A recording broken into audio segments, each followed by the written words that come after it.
ఎప్పుడూ పోరాట యోధుడు, రాజీ పడని నాయకుడు, ఒక విశిష్టమైనటువంటి లక్షణాలుండే వ్యక్తి. తెలుగు రాష్ట్రాల్లో ఏ మారుమూల ఎవరిని అడిగినా అయ్యన్న పాత్రుడు గారిని గురించి చెప్తారు. 66 సంవత్సరాలు, ఇప్పుడు కూడా ఫైర్ బ్రాండే, చనిపోయే వరకు ఫైర్ బ్రాండ్గానే ఎక్కడ దాంట్లో రాజీనే లేదు.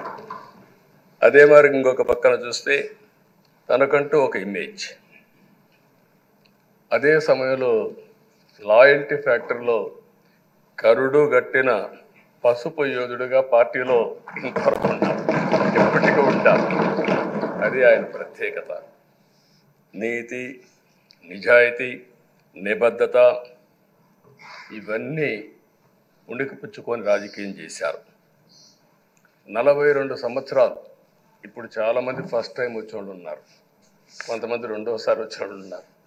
42 సంవత్సరాలు ఒక నియోజకవర్గం అంటె పెట్టుకుని నర్చర్ చేసి 7 సార్లు గెలవడం అనేది ఒక అరుదైన అనుభవం. చాలామందికి 2-3 సార్లుగా ఫెట్టెక్కి వస్తుంది. అక్కడి నుంచి మనుషులు మారిపోతూ ఉంటాం. అలాంటి సందర్భంలో ఎప్పుడు కూడా రాజీ పడకుండా పనిచేశారు.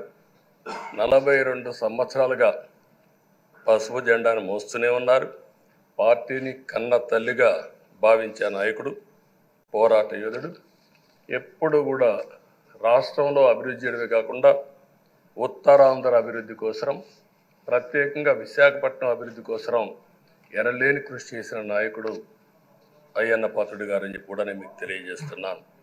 ఇంకొక పక్కన ఉత్తరాంధ్ర సుజల స్రవంతి, విశాఖపట్నం, విజయనగరం, శ్రీకాకుళం నీళ్లు కావాలి, గోదావరి నీళ్లు రావాలి, ఆ ప్రాంతం కూడా బాగుపడాలి, మా కరువు ప్రాంతానికి నీళ్లు కావాలని వెనకబడి క్యాబినెట్ మినిస్టర్గా దాన్ని శాంక్షన్ చేయించిన వ్యక్తి అయ్యన్న పాత్రుడు గారు. దానికి మనస్ఫూర్తిగా అభినందిస్తున్నాను. అందరికి కూడా కష్టాలు వస్తూ ఉంటాయి. ఆయన రాజకీయ జీవితంలో ఎప్పుడూ పడనటువంటి ఇబ్బందులు గత 5 సంవత్సరాలు పడ్డాడు. మామూలుగా కూడా కాదు, తన ఇంట్లోకి వందల మంది పోలీసులు పంపించారు, గోడలు పగలగొట్టారు, రాత్రిపూట భయంకరమైన వాతావరణాన్ని క్రియేట్ చేశారు.